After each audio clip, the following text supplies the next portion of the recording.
কেবল দুটি উপকরণ এবং মাত্র 5 মিনিটেই কিভাবে একটা অসাধারণ সুস্বাদু রেসিপি তৈরি করা যায় তা আজ আমি আপনাদের সাথে শেয়ার করছি। আসসালামু আলাইকুম। চলুন দেখি কিভাবে আপনি এই ছোট চিংড়ি মাছের এই অসাধারণ রেসিপিটা তৈরি করবেন। এর জন্য আপনাকে ছোট সাইজের চিংড়ি মাছগুলো খুব ভালোভাবে কুটে ধুয়ে নিয়ে নিতে হবে এবং একটা প্যানে বেশ কিছু পরিমাণ আপনি সরিষার তেল দিয়ে দেবেন। তেল গরম হয়ে এলে এতে ছোট সাইজের 3টা পেঁয়াজ কুচি করে দিয়ে দেবেন। পেঁয়াজে যখন হালকা ব্রাউন কালার চলে আসবে তখন এতে 3টা কাঁচা মরিচ কুচি দিয়ে দেবেন। এবার পেঁয়াজ এবং মরিচ যখন ব্রাউন কালার হয়ে আসবে তখন এতে ধুয়ে রাখা ছোট চিংড়ি মাছগুলো দিয়ে দিবেন স্বাদ মতো লবণ এবং হলুদ গুঁড়া।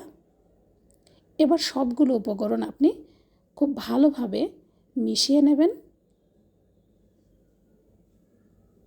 মেশানো হয়ে গেলে এবার 2 মিনিটের জন্য আপনি ঢাকনা দিয়ে ঢেকে দেবেন।